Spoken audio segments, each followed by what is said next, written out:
Hello friends, welcome to my YouTube channel study with gurukuls.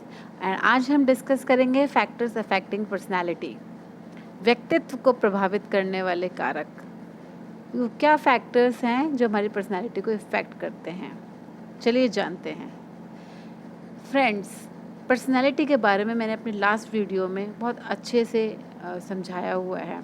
अगर आपने वो गो थ्रू नहीं किया है तो please go through my last video about the personality. And today we will discuss about the determinants of personality. Determinants means जो हमारी personality को डिटरमाइन करते हैं, वो फैक्टर्स जो हमारी पर्सनालिटी को इन्फ्लुएंस करते हैं।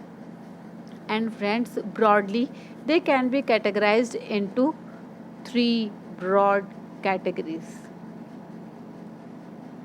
See, first one is the biological factors, second one is the psychological factors, and the third group is the environmental factors.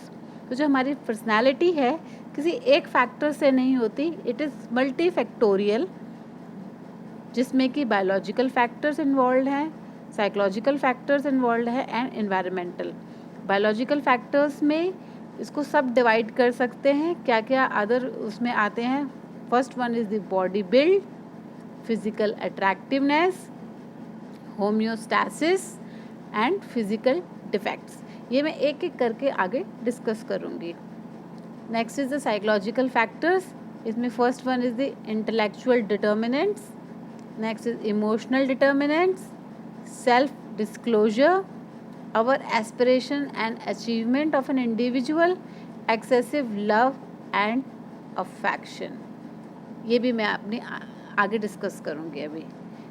Next is environmental factors. What are the environmental factors? Environmental factors जो हमारे surrounding में हैं, हमारे environment में है, वो हमें effect करते हैं। Like social acceptance, social deprivation, educational factors, family determinants, emotional climate of home and ordinal position, and the last one is the size of the family. So let's discuss it one by one. Now first one is the body build. Now friends, body build is one of the important biological factor. Biological factor means वो सारी जो हमारी biological physique और body functioning के साथ related है, which is directly responsible for personality development. जैसे कि बॉडी बिल्ड। बॉडी बिल्ड से क्या होता है, इससे ही हमारा सेल्फ कंसेप्ट डेवलप होता है कि हम अपनी बॉडी को कैसे परसीव करते हैं, कैसे समझते हैं, and that determines our the self concept. For example, हम अपने बारे में कैसे पॉजिटिव सोचते हैं या नेगेटिव सोचते हैं। जैसे कि देखते हैं, let discuss it with the type of body build. Like body build can be broadly discussed or divided into the 3 categories, that is the ectomorphs, mesomorphs and endomorphs. What are the ectomorphs? Ectomorphs are the tall and thin people. इनकी जो usually look होती है वो toll और thin होती है, and they are think to be superior to endomorphs in speed and endurance. मतलब वो काम करने में थोड़े फास्ट होते हैं, स्पीडी होते हैं, स्मार्ट होते हैं। तो ऐसे लोगों को क्या है, सोसाइटी में या फ्रेंड्स में लाइक किया जाता है, जो जल्दी जल्दी काम कर लेते हैं, फास्ट हो जाते हैं। प्रोफेशनल एरिया में भी लाइक किया जाता है, जिससे कि उनका सेल्फ कंसेप्ट बेटर डेवलप होता है। Next are the मेसोमॉर्फ्स। मेसोमॉर्फ्स कैसे होते हैं? They are the strong and muscular type. They are strong muscular type, और you can say they are the athletic and fit type. मतलब उनकी बॉडी जो है बड़ी मस्कुलर होती है, एकदम फिट होती है, and they are thought to be superior to endomorphs and ectomorphs in speed and endurance. मतलब जो कोई काम होता है जिसमें कि स्पीड इन्वॉल्व है, तो they are superior, they do it very fastly because they are physically fit, and that's why they are like by the people, and it becomes, and जब वो उनको फील होता है कि पीपल आर लाइकिंग देम, तो they develop a positive self concept. उनको बहुत अच्छा फील होता है। That is very different. हमें भी ऐसे ही लगता है, we feel very confident about it when people likes us और अप्रिशिएट अस। तो इनका सेल्फ कंसेप्ट बहुत अच्छे से डेवलप होता है। Next is the endomorph. Endomorphs, they are usually round and soft body type, उनकी बड़ी राउंड सॉफ्ट बॉडी टाइप होती है। They are very easy going and fun loving. ये बहुत इजी गोइंग होते हैं, इतना स्ट्रेस नहीं लेते हैं, इतने एम्बिशियस नहीं होते हैं अपने करियर को लेके, और बहुत इजी लाइफ लेते हैं, like fun loving kinds. And they are little slow होते हैं काम करने में। नाउ हियर कम्स कि ऐसी जो पर्सनैलिटी टाइप है, अगर वो अपने साथ खुश हैं तो एक फेवरेबल सेल्फ कंसेप्ट डेवलप होता है। बट अगर उनको ये अपना सेल्फ कंसेप्ट जो उनका बनता है वो फेवरेबल नहीं बनता है, तो उनमें कॉन्फिडेंस की कमी आ जाती है, उनको बहुत नेगेटिव सेल्फ कंसेप्ट डेवलप होता है, लो सेल्फ एस्टीम होता है। सो दैट इज़ अबाउट कि कैसे सेल्फ कंसेप्ट अफेक्ट करता है बॉडी बिल्ड से, कैसे इफ़ेक्ट होता है। So if one person feels कि मेरी जो बॉडी बिल्ड है फेवरेबल नहीं है ना, जैसे कि ओबेसिटी वाले लोग होते हैं जो थोड़ा मोटे होते हैं, आपने जो देखा होगा कि उनका कॉन्फिडेंस नहीं होता, पब्लिक स्पीकिंग में प्रॉब्लम आती है, तो उनका क्या है, सेल्फ कंसेप्ट जो है अनफेवरेबल हो जाता है। So this is how body build except the self concept. And self concept जो होता है, it is also an important part of the personality. That is how the body build affects the personality. Next one is the physical attractiveness. Now friends, it is very much understood that physical attractiveness होती है वो बहुत effect करती है personality को। जैसे कि according to the Bridgelin and Lewis in 1968 he has said an attractive person of any age is more appealing than a person who is unattractive. ये तो बहुत यूजुअल सी बात है, हम भी कोई बहुत ब्यूटीफुल सा या हैंडसम सा इंसान देखते हो तो हम अनकॉन्शियसली अट्रैक्ट हो जाते हैं उसकी तरफ। So this also effects our personality, जैसे कि सेल्फ कंसेप्ट बहुत अच्छे से डेवलप होता है। It has been found that the people tend to be more tolerant in their attitudes and judgment of an attractive person. ये यूजुअली देखा गया है, इसके ऊपर रिसर्च हुई है कि जो अट्रैक्टिव लोग होते हैं उनके लिए ना उनका जो एटीट्यूड होता है, जजमेंट्स होते हैं, उनके लिए लोग टॉलरेट कर लेते हैं, मतलब जो भी वो एटीट्यूड शो करते हैं, in comparison to those who are unattractive. For example, an attractive worker is relatively more likely to get promotion sooner than an unattractive one. ये तो यूजुअली इस पर रिसर्च भी हुई है कि एक जो अट्रैक्टिव वर्कर है उसको रिलेटिवली जल्दी प्रमोशन मिल जाती है रादर देन दी अनअट्रैक्टिव वन। तो physical attractiveness affects the personality by developing a positive self concept. And the next is homeostasis. Homeostasis means stable internal environment, means हमारी बायोलॉजिकल environment कि हमारी body के अंदर क्या चल रहा है। सो होम्योस्टैसिस मीन्स इक्विलिब्रियम मीन्स एक नॉर्मल टेम्परेचर रहना हमारी बॉडी का, normal blood pressure, normal sugar, proper water balance. ये हमारी बॉडी जो है होम्योस्टैसिस में रहने के लिए एक नॉर्मल टेम्परेचर तय है, लाइक 98.6 डिग्री फ़ारेनहाइट होना चाहिए, और इससे ऊपर हो जाता है तो फीवर हो जाता है। आपने देखा होगा फीवर में लोग बड़े लो साउंड करते हैं, डिप्रेसिव साउंड करते हैं, मेंटल कन्फ्यूजन रहती है और ज़्यादा तेज़ फीवर हो जाता है, तो उससे जो है मेंटल कन्फ्यूजन हो जाता है, ऑल्टर्ड कॉन्शियसनेस हो जाती है। तो हमारी बॉडी का जो होम्योस्टैसिस रहना, इक्विलिब्रियम में रहना भी बहुत ज़रूरी है, क्योंकि वो पर्सनालिटी को बहुत इम्पॉर्टेंटली इफ़ेक्ट करता है। फॉर एग्ज़ाम्पल, अगर आप किसी इंसान को देखते हैं जिसका टेम्परेचर बहुत हाई है ना, आप तो उसकी पर्सनालिटी पैटर्न आप ऑब्ज़र्व करोगे तो आपको लगेगा कि इसकी तो बहुत बेकार पर्सनालिटी है, तो कंफ्यूज्ड है, क्योंकि उसका एनवायरनमेंट, इंटरनल एनवायरनमेंट जो है, टेम्परेचर जो बहुत राइज है। सिमिलरली लाइक जिसका बहुत बीपी इंक्रीज़ हो जाता है, हाइपर टेंशन हो जाता है, आपने देखा वो बहुत एंग्शियस होते हैं, रेस्टलेस होते हैं, डिप्रेस साउंड करते हैं। सिमिलरली जिनका शुगर इंक्रीज़ हो जाता है, डायबिटिक पीपल है, आप उनसे कभी बात करिएगा, they will feel very low कि मेरा शुगर डाउन लो है या हाई है ना, मुझे उनको बार बार हॉस्पिटल के चक्कर लगाने पड़ते हैं, इस वजह से वो बहुत डिप्रेस साउंड करते हैं और इट अफेक्ट्स देयर पर्सनैलिटी। सो हमारा इंटरनल एनवायरनमेंट स्टेबल रहे, ये बहुत ज़रूरी है। हमारा होम्योस्टेसिस मेंटेन रहना चाहिए, पर it affects our personality. Now the effects of the homeostasis is seen in relaxed control and social acceptable behavior. Now ये homeostasis जो रहता है ना फ्रेंड्स, it decides कि हम कितना social acceptable behavior कर सकते हैं. तो friends, we are liked by society when we exhibit social acceptable behaviour, और जब ये सोशल एक्सेप्टेबल बिहेवियर नहीं होता तो पीपल डोंट लाइक अस, है ना, and which indirectly affects our self concept.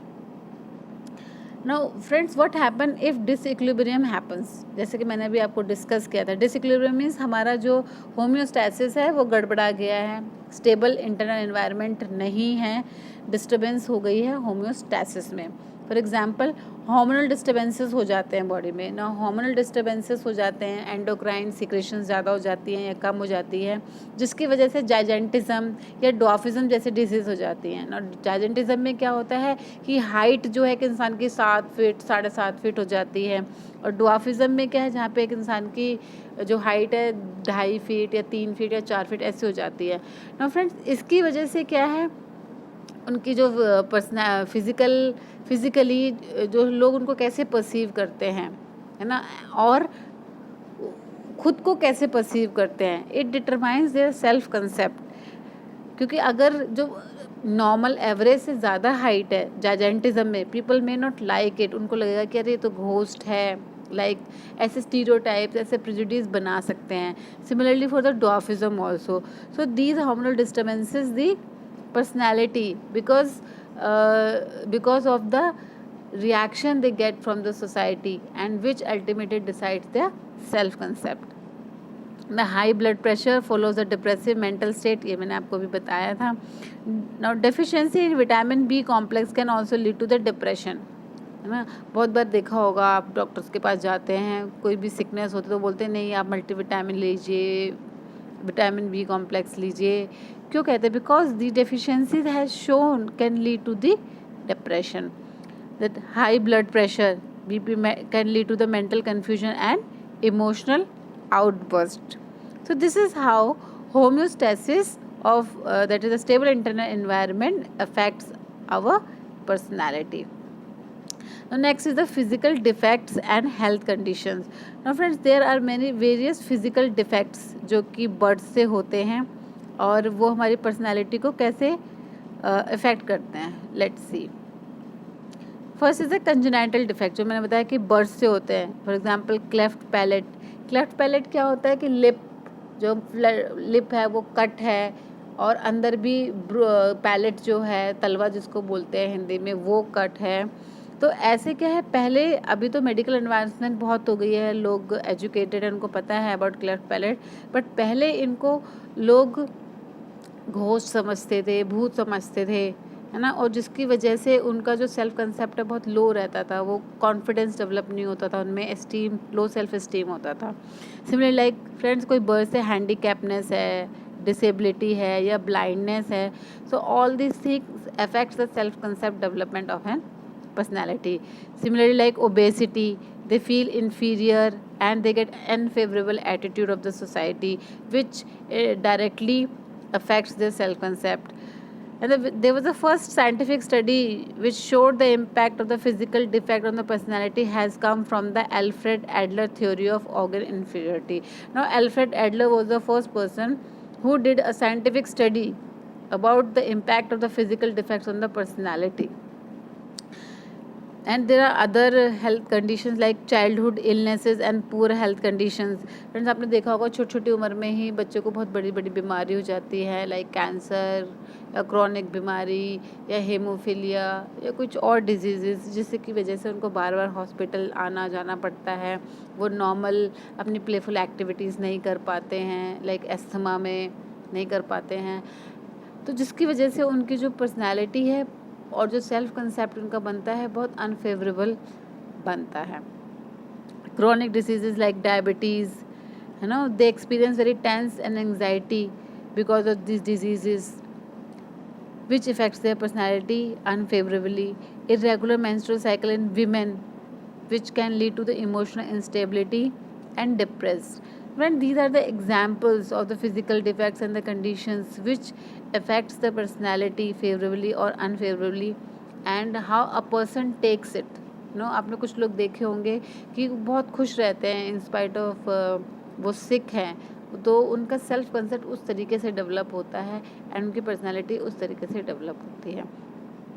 Now friend, these was all about the biological factors we discussed, and next we will discuss about the psychological factors. And psychological factors means हमारे psychology से, हमारे intelligence से, हमारे emotion से related हैं। तो उसमें first one है intellectual determinants. Now intellectual determinants में क्या क्या आता है, let's see. So intellectual determinants means all the capacities, intellectual capacities influence adjustment in our life. Friends, जो हमारा इंटेलिजेंस है, intelligence it effects our adjustment in life. For example, intellectually bright man and women they make better personal and social adjustment than the average and below average intelligence. जो bright man and women होते हैं, intelligent होते हैं, intellectual होते हैं, it has been seen they have a very good adjustment. वो personal और social life में बहुत अच्छे से एडजस्ट हो जाते हैं इन कंपैरिजन टू एवरेज और below average. Okay. And bright people are very introspective, thoughtful, creative and adventuresome. They have strong mental ability and better control on them. They have strong values and morals. But at the same time, they face some problems like जो बहुत ज़्यादा super intelligent होते हैं, like very superior intelligence, it also affects the personality development unfavourably. How it creates the special problem. ये special problem create कर देते हैं, like they have negativism in life, they are intolerance to the behaviour, to the others behaviour. Emotional conflicts होते हैं उनके अपने साथ ही and अपने पार्टनर के साथ या इमीडिएट फैमिली के साथ या सोसाइटी में. They have solitary pursuit. Solitary means वो अपने में रहना पसंद करते हैं, ज़्यादा मिंगल नहीं होते हैं. And they have a feeling of self sufficiency and dominance. Self sufficiency, they have a feeling कि हाँ, मैं अपने लिए काफ़ी हूँ, मुझे और कोई नहीं चाहिए. दे have a feeling of dominance होते हैं, जिसकी वजह से उनके जो पर्सनल और सोशल एडजस्टमेंट्स में प्रॉब्लम आती है. They can have marital discords with their partnership. They have clashes in the family.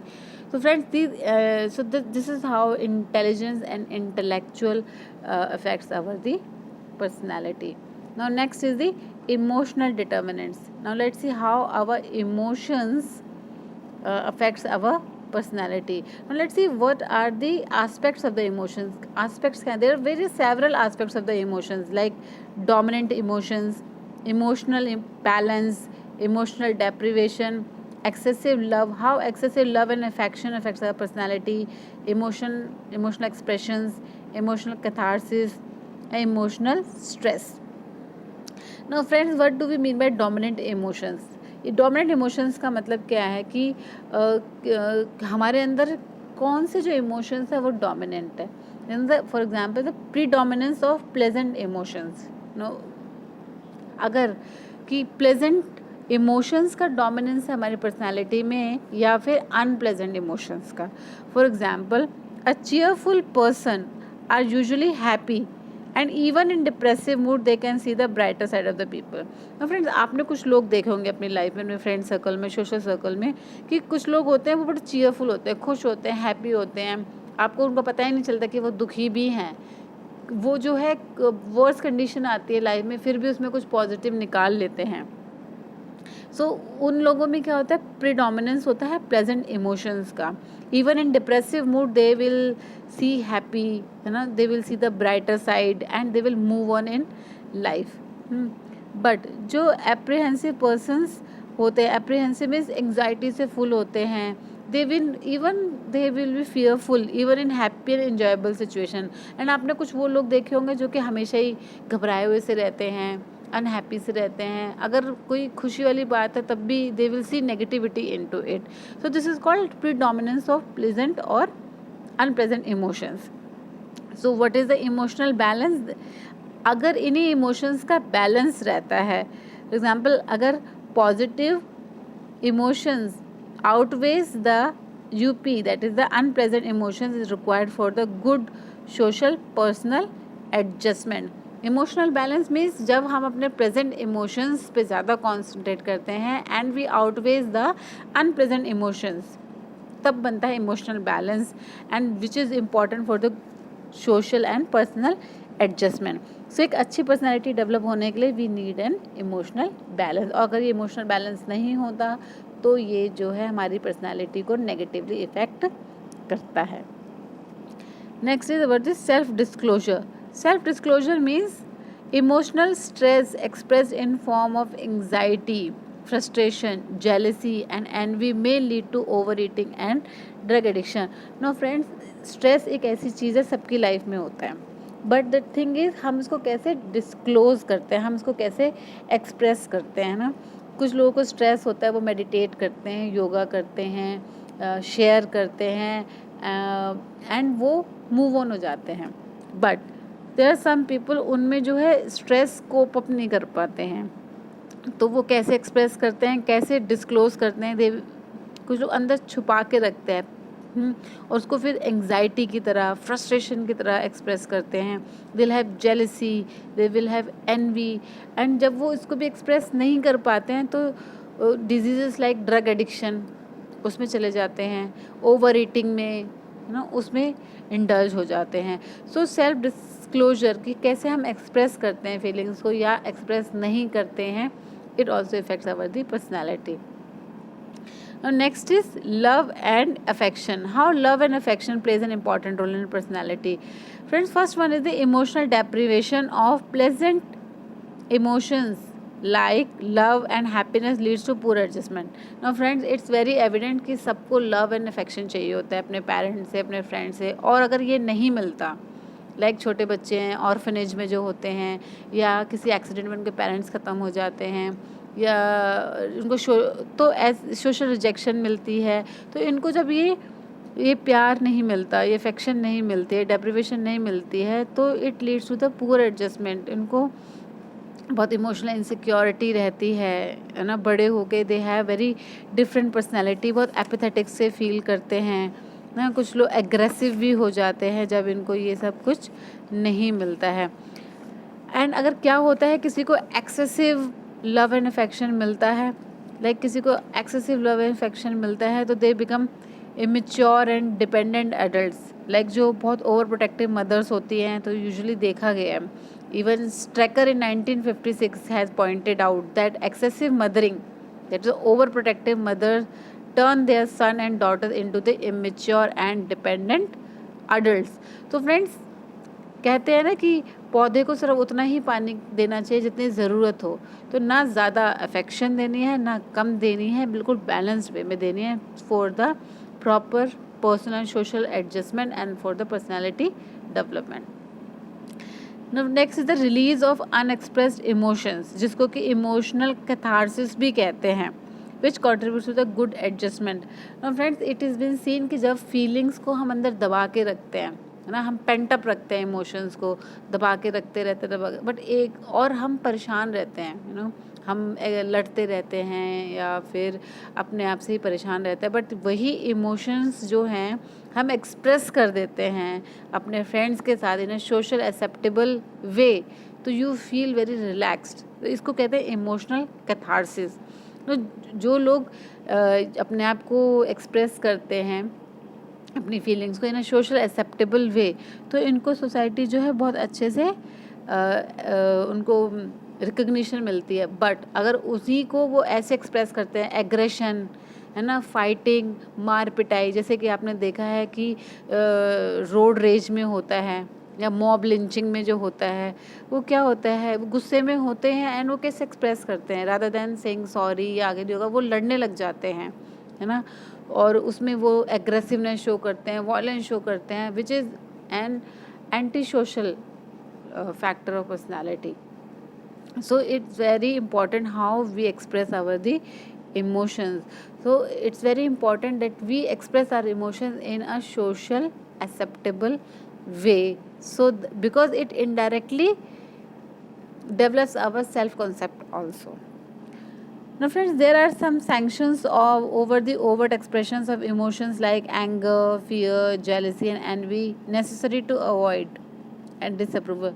Now friends, there कुछ जो इमोशंस हैं like negative emotions, anger, fear, jealousy, envy, ये सब चीज़ें they are the unfavourable and the negative emotions.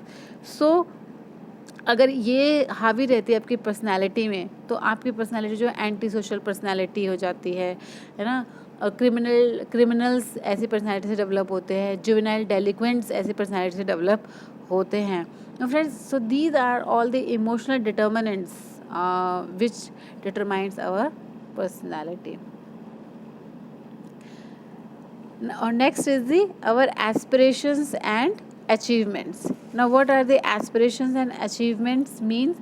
Aspiration means longing or striving for something higher than one's present status. Aspirations, friends सबकी अपनी अपनी कुछ एस्पिरेशंस होती हैं. हम कुछ ना कुछ चाहते हैं लाइफ में, अपने हायर स्टेटस से प्रमोशन चाहते हैं. हम बीएससी कर लेते हैं, हम सोचते हैं एमएससी कर लें, एमएससी कर लेते तो पीएचडी कर लें. So these are our aspirations. So aspirations are basically there are ego involved goals that person set for themselves. एक हर इंडिविजुअल अपने अपने कुछ गोल्स सेट करता है, उनको बोलते हैं aspirations. Now aspirations are also various kinds and several kinds, like positive aspirations वो to achieve any success कि हम पॉजिटिव में कुछ ना कुछ अचीव ही करना है. एंड कुछ होते हैं negative aspiration, that is to avoid failures means हमें पता नहीं है क्या अचीव करना है बट हमें फेलियर नहीं चाहिए. That is the negative aspiration. Realistic aspirations, that means वो एस्पिरेशन जो हमारी कैपेसिटी के विदिन है. हमें हमारी कैपेसिटी का पता है कि हम इतना कर सकते हैं और इतना अचीव कर सकते हैं. That is the realistic. And unrealistic means that is the beyond capacity. Means हमें अपनी कैपेसिटी पता नहीं है, लाइक हमें पता नहीं है कि हमें म्यूज़िक आता नहीं है बट हमें म्यूजिशियन बनना है. That is the unrealistic one. Next is the remote aspiration. Remote means to achieve goals in remote future. Means remote मतलब हम कभी फ्यूचर में वो पा लेंगे. That is the remote. And एक होता है immediate aspiration. Immediate aspiration means to achieve near future, मतलब हमें तुरंत ही चाहिए वो, जैसे कि नेम बता रहे immediate. So these are all kind of the aspirations. And what are the achievements? Now achievements can be evaluated by comparing one's performance with peers and with own levels of aspiration. Now हमें एक sense of achievement कब आती है? जब हम compare करते हैं अपनी परफॉर्मेंस को अपने पीयर्स के साथ, या फिर अपने पहले परफॉर्मेंस के साथ, या अपने लेवल ऑफ एस्पिरेशन के साथ. लाइक फॉर एग्जांपल, अगर मैंने एस्पायर किया है, मैंने सोचा है कि मैं ये एंट्रेंस एग्ज़ाम क्लियर कर लूँगी, है ना, और अगर मैं ये क्लियर कर, वो मेरी एस्पिरेशन है, और अगर मैं इसको क्लियर कर लेती हूँ तो that becomes my achievement. And इसी के बेसिस पे हमारा सक्सेस और फेलियर का कंसेप्ट डेवलप होता है, एक पर्सन का एटीट्यूड डेवलप होता है. अगर पर्सन के एस्पिरेशन और अचीवमेंट मैच करते हैं तो सक्सेस, और अगर नहीं मिलते हैं तो failure. If a person is pleased with own achievement, has a favourable self concept, self esteem and self confidence. अगर एस्पिरेशन और अचीवमेंट दोनों मैच करती हैं, मिल जाती हैं, तो एक फेवरेबल सेल्फ कंसेप्ट डेवलप होता है, सेल्फ एस्टीम डेवलप होता है ना, और उससे एक फेवरेबल पर्सनालिटी बनती है. But if you face the failures then you feel dissatisfied, miserable and poor self concept. तब आपके मन में ऐसे ही आता है कि मेरे से तो कुछ भी नहीं हो पाया, मेरे से तो ये भी नहीं हो पाया. So that effects your personality. Now social acceptance and social rejection. How this effects the your personality, which is also a part of the emotional factors. Now social acceptance. Now friends, a human is a social animal and we need social acceptance. We need conformity to group expectation regarding proper performance behavior and appropriate role playing. हम सबको एक social acceptance चाहिए होती है ना, और एक unset rules and regulations होते हैं. लाइक पेरेंट्स एक्सपेक्ट करते हैं कि आप ये परफॉर्मेंस करें घर में, है ना. आप एक पर्टिकुलर रोल प्ले होता है, जैसे कि एक कुछ घरों में होता है कि बच्चे उठें और अपने मम्मी पापा के पैर छुएं, है ना. एंड आप करते हैं ताकि आपको एक्सेप्टेंस मिले आपके पेरेंट्स का, है ना. और आपके फ्रेंड्स ग्रुप में होता है, उनकी भी कुछ एक्सपेक्टेशंस होते हैं कि आप ऐसा करें, और आप करते हैं ताकि आपको एक्सेप्टेंस मिले. तो इसको कहते हैं social acceptance. The person who are widely accepted and liked by the group are likely to respond in a friendly way than those who face disregard and rejection. Now friends, जो person होते हैं जो accepted होते हैं, जिनको feel होता है कि हाँ I am accepted and liked by a group, उनका बड़ा friendly way होता है एंड एक अच्छा सेल्फ कंसेप्ट डेवलप होता है इन कंपैरिजन टू दोज जिसको डिसरिगार्ड और रिजेक्शन मिलता है. Okay, the person with high social acceptance are generally more outgoing, flexible, active, daring and ये यूजुअली देखा गया जो जिनको बहुत हाई सोशल एक्सेप्टेंस मिलता है वो बड़े आउटगोइंग, फ्लेक्सिबल, एक्टिव और डेयरिंग होते हैं. वेयरएज जिनको सोशल आइसोलेशन मिलता है, रिजेक्शन मिलता है, वो एंटी सोशल पर्सनैलिटी डेवलप हो जाते हैं, रिजेक्टेड फील करते हैं, एग्रेसिव होते हैं, क्रिमिनल्स बन जाते हैं, एंटी सोशल पर्सनैलिटी बन जाते हैं. However such person fail to develop close relation with the people. But friends एक प्रॉब्लम यहाँ पे भी आती है कि जिनको बहुत हाई सोशल एक्सेप्टेंस मिलता है, बहुत फ्रेंडली होते हैं, एक्टिव होते हैं, डेयरिंग होते हैं, but at times they fail to develop the close relationship with the people. मतलब close means like in with their partners, with their families, they fail to develop the close relationship. They also fail to show the emotional warmth which is considered essential to close and intimate personal relationship. And this comes, ये क्यों होता है? Because they have a sense of aloofness which comes from a feeling of superiority. And at times जिनको social acceptance ज़्यादा मिलता है उनको एक feeling of superiority आ जाती है जिसकी वजह से उनके इंटीमेट पर्सनल रिलेशनशिप अच्छे नहीं होते and they have a feeling of aloofness. Next is the environmental determinants. Environment means हमारा एनवायरमेंट क्या होता है? हमारी इमीडिएट फैमिली, हमारी सोसाइटी, हमारी community. So what are these environment determinants which affects our personality? The first one is the social deprivation, means being deprived of the opportunity for love and affection. If social deprivation is extensive and prolonged, it gradually leads to unhealthy social attitude and mental illness. जैसे कि मैंने आपको बताया था कि अगर हमें प्यार नहीं मिलता है, अफेक्शन नहीं मिलता है और ये क्रोनिक रहता है, बहुत प्रोलॉन्ग रहता है, तो it can lead to the mental illnesses, depression, कुछ लोग सुसाइड भी कर लेते हैं. Next is the education factors. The warm and friendly students, है ना, इसमें बेसिकली क्या है, टीचर और स्टूडेंट का कैसा रिलेशनशिप रहता है या स्टूडेंट्स का दूसरे स्टूडेंट के साथ रिलेशनशिप कैसा रहता है, दैट इफेक्ट्स द पर्सनैलिटी. अगर स्टूडेंट और टीचर का जो रिलेशनशिप है बहुत वार्म रहता है, फ्रेंडली रहता है, तो स्टूडेंट्स में बहुत सेल्फ कॉन्फिडेंस आता है, सेल्फ एस्टीम होता है. वेरएज अगर ये बहुत स्ट्रिक्ट रहता है, डिसिप्लिनरी रहता है, तो हार्श रहता है, तो बच्चा जो है बहुत सहमा हुआ, टेंस ऐसा रहता है, उसका पढ़ाई में ध्यान भी नहीं लगता है. आपने यूजुअली देखा होगा कि जिनके जो फेवरेट टीचर्स होते हैं उस सब्जेक्ट में वो स्टूडेंट्स बहुत अच्छे होते हैं, उनका बड़ा मन करता है उस सब्जेक्ट को पढ़ने का, एंड बच्चे जो है बहुत फ्रेंडली तरीके से ज़्यादा पढ़ना पसंद करते हैं. So these factors affects the personality which build their confidence and self-esteem. Next one is the family determinants. Family like strict or demanding, punitive और inhibiting parents जो होते हैं, they tend to encourage their children for depending upon external control to guide their behavior. Friends, किसी किसी घर में बहुत strict parents होते हैं, है ना, वो ही सारे डिसीजंस लेते हैं, जिसकी वजह से जब वो बच्चे बड़े होते हैं तो वो हमेशा डिपेंड करते हैं कि कोई उनके लिए डिसीजन ले. वो खुद डिसीजन लेने में थोड़े हिचकिचाते हैं. Now children imitate their parents and develop similar personality. And children क्या है, चिल्ड्रन के लिए रोल मॉडल कौन होता है? उनके पेरेंट्स, वो उनको इमिटेट करते हैं.